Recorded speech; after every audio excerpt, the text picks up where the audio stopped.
This is Scott Becker with the Becker Private Equity and Business Podcast.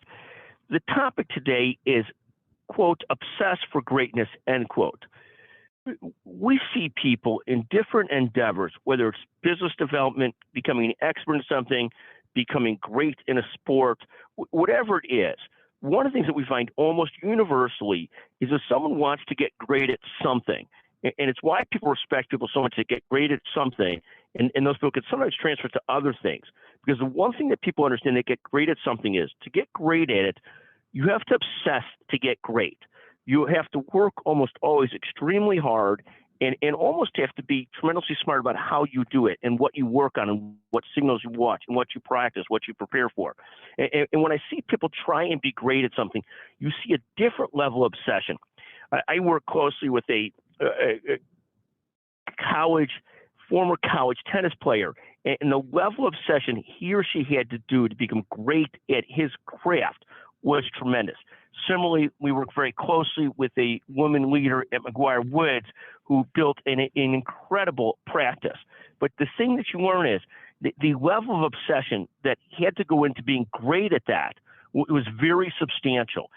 Constant effort, constantly getting better, constant trying to figure out how to get better at it. This concept of obsession to be great, the thing that we see in whether it's competitive things, whether it's business, whether it's playing an instrument, whatever it is, there's a level of obsession that is almost always required to get past one's natural talent into really growing and getting great. I look at this in terms of a business effort. By being exceedingly well prepared, you reduce risk greatly and take down risk. Similarly, in a sports effort, a tryout, a competition, it's not that you're always going to win, but if you prepare exceedingly well and exceedingly smart, you've taken the risk down that you won't perform to your potential. And that's what you're trying to do in every endeavor. So this concept of obsess for greatness, and it's okay if in some activities you don't want to obsess for greatness, but do understand you're unlikely to be great if you don't choose to ultimately put the time and effort and sort of dedicated thought and smart practice into it. So the concept is obsess for greatness. And what I've seen in life is almost anybody who gets great at something has to obsess to get great. And even if you're not going to be great, to make real improvement.